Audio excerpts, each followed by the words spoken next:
அஸ்ஸலாமு அலைக்கும் வரஹ்மத்துல்லாஹி வபரக்காத்துஹு. நிலையான தர்மம்.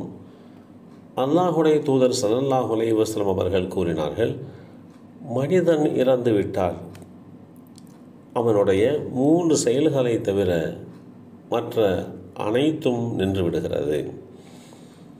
1. நிலையான அறக்கொடை. 2வது பயன் பெறப்படும் கல்வி.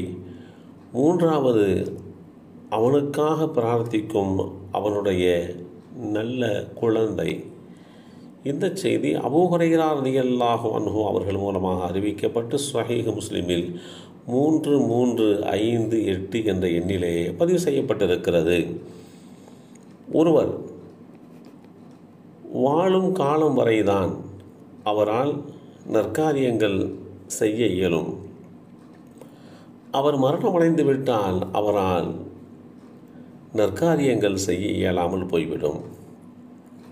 அதே நேரத்தில் அவர் உயிர் வாழ்ந்து கொண்டிருந்த காலத்தில் செய்த சில காரியங்களின் மூலமாக அவர் மரணித்த பிறகும் நன்மைகள் அவருக்கு வந்து சேர்ந்து கொண்டே இருக்கும்.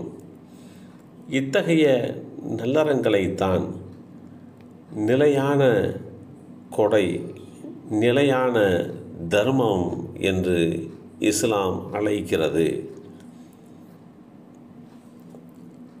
வேதமறை குர்ஆனிலே அல்லாஹ் குறிப்பிடுகின்ற போது, நிச்சயமாக மரணமடைந்தவர்களை நாமே உயிர்ப்பிக்கின்றோம், அன்றியும் நன்மை தீமைகளில் அவர்கள் முற்படுத்தியதையும் அவர்கள் விட்டு சென்றதையும் நாம் எழுதுகின்றோம். எல்லாவற்றையும் நாம் விளக்கமான ஏட்டில் பதிந்தே வைத்துள்ளோம். அல் குர்ஆன் அத்தியாயம் 36 வசனம் 12 இந்த செய்தி தெளிவுபடுத்தப்பட்டிருக்கிறது. அல்லாஹுவின் பாதையில் தங்களுடைய செல்வத்தை செலவு செய்பவர்கள், நல்ல விஷயங்களில் தங்களுடைய பொருளாதாரத்தை செலவு செய்கின்றவர்கள், அந்த செலவு செய்ததனுடைய விளைவாக அவர்கள் இறப்பிற்கு பின்பாகவும் சில செயல்பாடுகள், நற்காரியங்கள் மூலமாக அவர்களை நன்மைகள் அடைந்து கொண்டிருக்கிறது. அல்லாஹுடைய தூதரே, என்னுடைய தாயார் இறந்து விட்டார், அவர் சார்பில் நான் தர்மம் செய்யட்டுமா என்று நபி ஸல்லல்லாஹு அலைஹி வஸல்லம் அவர்களிடம் ஸஅத் இப்னு உபாதா ரலியல்லாஹு அன்ஹு அவர்கள் கேள்வி எழுப்பினார்கள். அதற்கு நபி ஸல்லல்லாஹு அலைஹி வஸல்லம் அவர்கள் ஆம் என்று பதில் சொன்னார்கள். எது சிறந்த தர்மம் என்று ஸஅத் இப்னு அபி உபாதா ரலியல்லாஹு அன்ஹு அவர்கள் திரும்ப கேட்கிறார்கள். அல்லாஹுடைய தூதர் ஸல்லல்லாஹு அலைஹி வஸல்லம் அவர்கள் தண்ணீர் வழங்குதல் என்று பதில் சொன்ன இந்த செய்தி நசாஇ என்ற நூலிலே 3604 என்ற எண்ணிலே பதிவு செய்யப்பட்டிருக்கிறது. தண்ணீர் வழங்குதல் அது நமக்கு தொடர்ச்சியான நன்மைகளை ஏற்படுத்தி கொண்டே இருக்கிறது. அல்லாஹுடைய தூதர் ஸல்லல்லாஹு அலைஹி வஸல்லம் அவர்கள் கூறினார்கள்,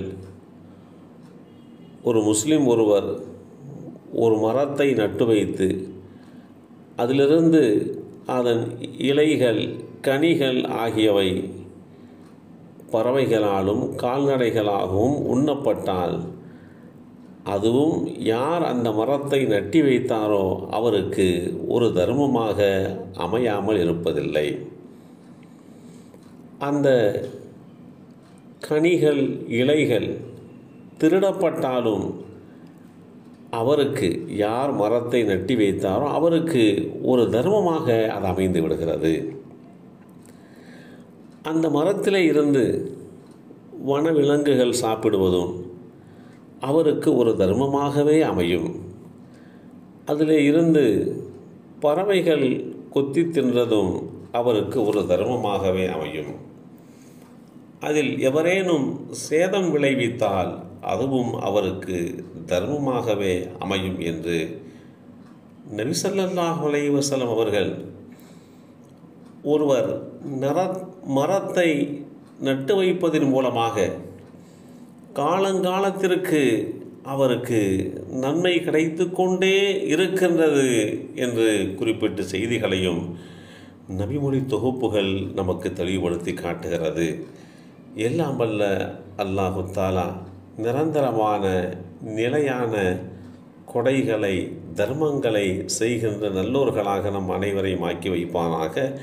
அஸ்ஸலாமு அலைக்கும் வரஹ்மத்துல்லாஹி வபரகாத்துஹு.